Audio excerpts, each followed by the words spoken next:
Hey everybody, this is Geoff from Geoff's Records Review, and today we have another treat. Today we have the Beatles, Hard Day's Night. A Hard Day's Night, sorry Beatles. The original motion picture soundtrack. A lot of people listen to it as just a record. I listen to it a lot as just a record. The movie's alright. But, here we've got a first pressing. A very first pressing. And what you notice on some of these is that back here, it has 3 lines of publishing credits. The song I'll Cry Instead is actually seen as I Cry Instead, and it says that on both the cover and the album, so that's a misprint. And this is OG 1964. Let me see here. Let me grab the record out of here.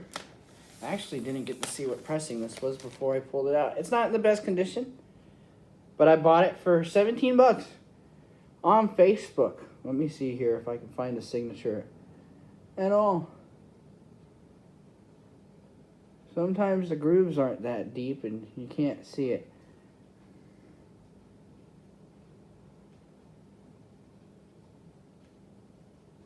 Oh, I think I see something. 1A. It's got the United Artists label on it. Interesting. And then it does have I Cry Instead of I'll Cry Instead. So anyway, we're going to pop this sucker on the turntable and give it a whirl. And then maybe I'll just look up the signature and make sure that what pressing it is, where it was pressed at. But Hard Day's Night, everybody. Let's give this sucker a whirl. Alright, so let me tell you. This record, if you find it, buy it. Straight up, if you find it, buy it. I was lucky enough to get a 1964 first pressing. It was, I think, Preston, New Jersey, I think is what I found out. On Plastilite. It's a mono pressing. Starts out with a Hard Day's Night. Beautiful. The mix is fantastic. It's in mono. Not too much low end on it. Not too much cymbal clashing. Everything sounds balanced. The voices don't sound too distorted. They sound really nice. And the record itself is not in the best condition, but honestly, it played nice. It's a heavy record, too.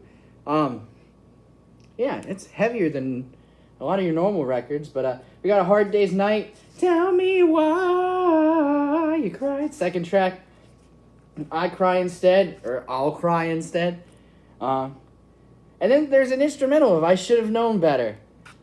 Made me miss the actual version while I was hearing it. I'm Happy Just to Dance With You. Such a banger. Such a banger, man. I love that song. And then it goes into an instrumental of And I Love Her to end the A-side. The instrumentals are fine. They sound great, honestly. I kind of wish I had a visual to watch them with, you know? Especially for And I Love Her, because then there's like some staccato trumpets and stuff doing the melody, and I'm pretty sure that has something to do with what's going on in the film. But anyway, then you flip it over, then we got the actual vocal version of I Should Have Known Better. Then If I Fell in Love With You, would you promise to be true and kill me? No, I'm playing, but, and then the original song, And I Love Her. Woo, beautiful. Then we've got, what the label calls Ringo's theme, or it's basically an instrumental of the song This Boy. It sounds great. Sounds great. Then you got Can't Buy Me Love. And then a very interesting instrumental of Hard Day's Night. Honestly, I like this record as a whole. I'm a big Beatles fan, so my review may be biased, but I like it. And if you are really an audiophile, music junkie, anything like that, definitely get a Beatles title.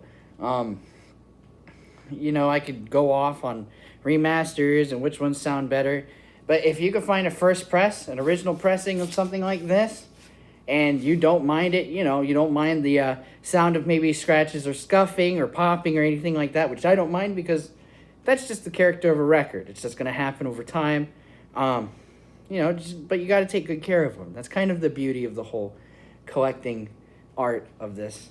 And the fact that it's analog and anything on there can really, change the sound. But this record is great. This pressing sounds really good. It's a heavy-duty record, pressed by United Artists on, I think, what I did my research on is Plastilite.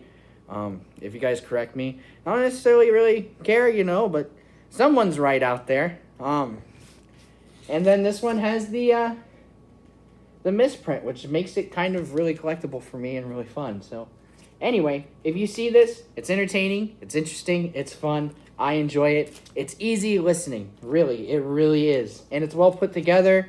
But all in all, if you see it, buy it. Doesn't matter if it's a repress or remaster. Just get to know your Beatles and how they sort of changed music history in a way, and the producing and production by George Martin, which, I'll open a can of worms. I think he's the fifth Beatle. They did fantastic work in the 60s. But all in all, this has been Geoff's Record Review. I hope you enjoyed it and continue to tune in. Adios.